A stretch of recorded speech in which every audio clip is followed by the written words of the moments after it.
Hello and welcome back. Thank you for joining me for another session on grammar. Today we're going to talk about another important topic, that is conditionals.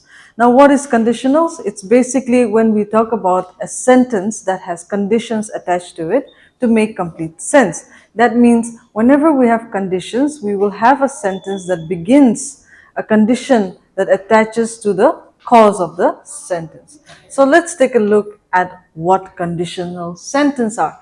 Conditional sentences describe a hypothetical situation and its result forming a cause and effect relationship. That means a conditional cause is attaching a condition with it to make us or give us the reason as to why there is a cause and effect relationship in the sentence. So first and foremost, the main thing is there are four types of conditional sentence. The first one is zero conditional. Now, when I say zero conditional, it means that it is a conditional sentence, of course, but it has to do with universal truths or general truths as well, universal facts or general truths. Now, in this type of sentence, the structure we will have if plus present tense, and then the main clause will be in the present tense. Now, you also have to know that when we say conditional sentence, it is mostly in two parts. The first part of the sentence will contain the if clause. That means it talks about the condition, if. However, in the second part of that very sentence, you will also have the main clause. Now, main clauses are the additional information from the sentence given to you. Let's take a look at the structure of the first conditional. The first conditional, that means the first type of conditional sentence, is for possible future situations. That means in this type of sentences, there will be a possibility for the action to be occurring in the future. So therefore, we always have the if plus present in the if clause, and in the main clause, you will have the combination of will plus the verb one, that is the base form of the verb. The next one, the second condition of the sentence, will be for unlikely or hypothetical events or situation. This means a sentence that only talks about a theory, an action that is in theory and not in reality. And therefore, if you see that, we look at if plus past tense in the if clause. Then in the main clause, we will see the combination of the word would and verb as well. Let's take a look at the third conditional, which is the fourth sentence. Okay, fourth type of conditional. The third conditional is for impossible past situation. Now, when I say impossible, it means that actions that are possible, of course, but it's something that is already past. So you can't go back into the past and change it. Right? So that's why it is known as an impossible past situation. That means it is too late for any action to be occurring in this very sentence. When I use the if conditional here, I'm going to talk about something that is too late within the sentence. And when you see that, we see the usage of if plus past perfect in the if clause. And in the main clause, we will have would have plus the past participle form, also known as verb 3. Now, these are the structures we also understand, and we see that there are four types of conditional sentence: zero conditional, first, second, third conditional. And as such, we've also understood the definitions of what these sentences are. So let's move on and see how a structural sentence can be formed according to their conditions. So let's take a look at the first one, zero conditional, right? What did I say? Zero conditionals have no tense within the sentence, mainly because they are general truths and also universal facts. That means, for example, if I say, if you heat ice, so there is a conditional here in the sentence. The word if is giving you the condition. That means what will happen? If you heat ice, it melts. Yes or no? So if I'm saying that it melts, I'm saying that the action of melting mainly depends on the word heat. Only if I heat the ice will it melt, right? So that is called the conditional sentence. Why is it a zero conditional sentence? Because the actions of heating Ice and it melting is a universal truth. We all know that ice melts on heating. No matter what we say or what we do, that very fact will not change. So that's the reason why it is known as a zero conditional sentence. And if you look at the structure as told in the previous slide, you will see that there is an if plus the verb in present tense in the if clause, right? And in the main clause, we have subject plus verb in the base form, again in present tense. So this is called the structure. We talked about the structure. Now this is the sentence that you can form through that very structure. Let's move on to the first conditional. If I study hard, I will pass the exam. This is talking about what? Future possible action. Only if I study hard will I pass the exam, right? So your action of passing the exam depends on your what? Studying hard. So this is again a conditional sentence, but it's talking about a future possibility. So what type of it? What type of sentence? First conditional. And let's take a look at the structure. We have if plus present tense in the if clause, right? Now when we move on to the main clause, we have subject plus will plus the verb in the base form again. So this is the first conditional sentence. If you don't understand the structure also, if you look at the sentence, you will be easily understanding this very thing, that first conditionals are always talking about an action that is possible in the future. So your possibility of passing the exam is mainly dependent on your studying hard. Let's move on to the second conditional. If I won the lottery, I would buy a house. What is this?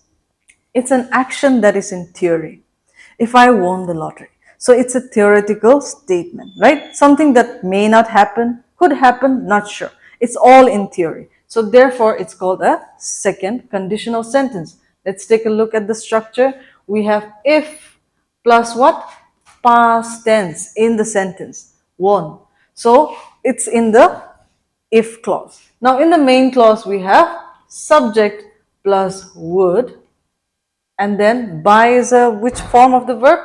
The base form of the verb. So this is the right sentence of the conditional sentence. So this is the combination that you will have to write if you have a second conditional sentence, okay? In any type of exercise or questions, if you're given a second conditional sentence, you will have to write the structure according to this one. To talk about what actions that have not happened or theoretical statements, okay? The third conditional sentence, which is the fourth type, is also an action, a conditional sentence, but it is mainly talking about what? Impossible. That means impossible in a sense that the action has already happened, completed, so you can't go back to it. As we move on to the third conditional, we have a sentence that is impossible. Sentence impossible means something, a condition that says that you cannot go back into the past to change it. Therefore, it is called the third conditional sentence. Let's take a look at the sentence. If you had studied harder, you would have passed the exam. So I'm saying that your action of studying harder would have been the reason that you've passed the exam. So you have not passed the exam, maybe you failed, maybe you haven't scored much.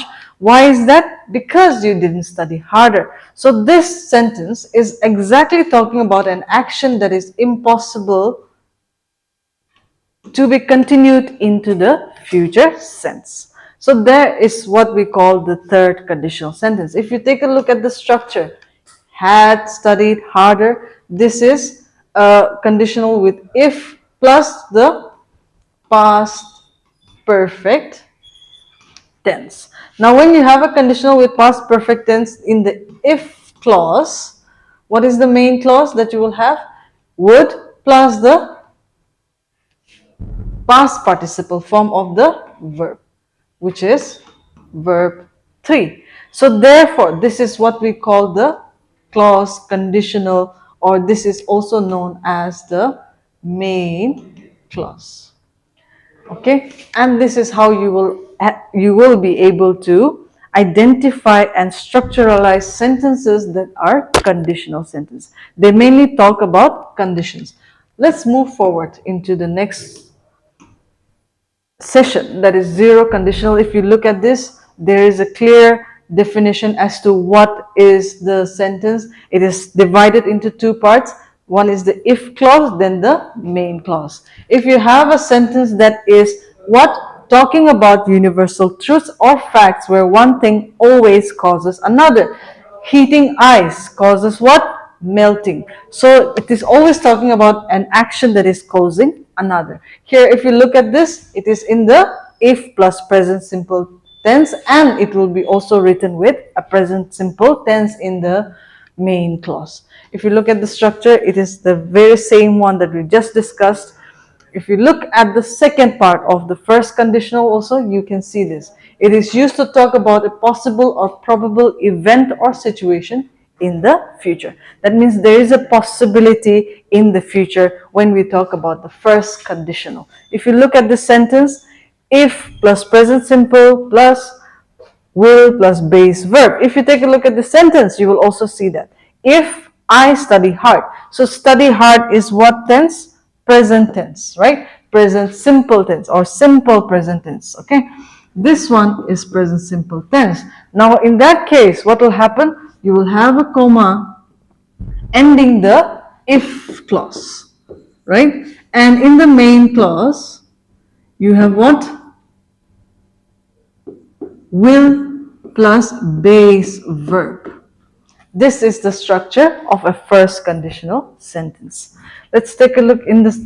The sentence also talks about the separation of the tenses from the present simple to the future simple tense. Let's take a look at the next one.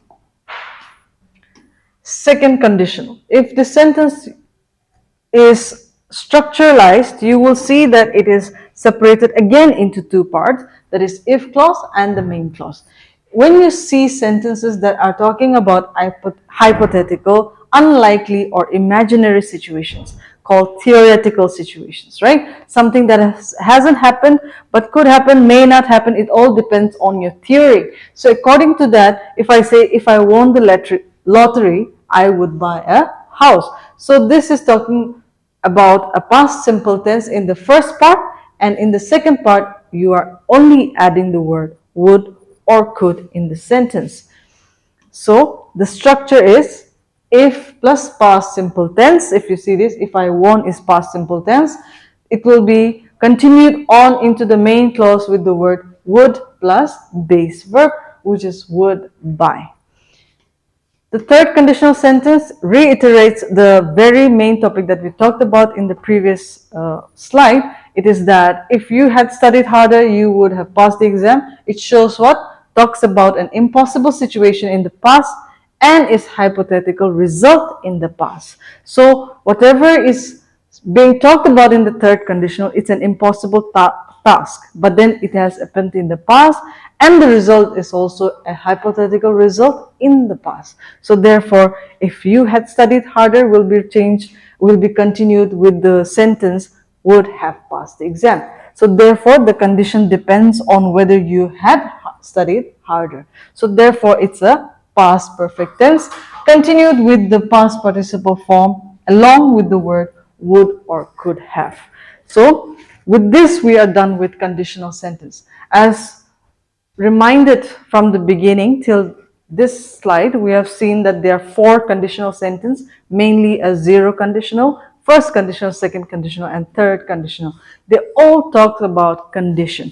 In all of this different types of sentences, you will see that it mainly talks about conditions. The conditions that the other part of the sentence depends on.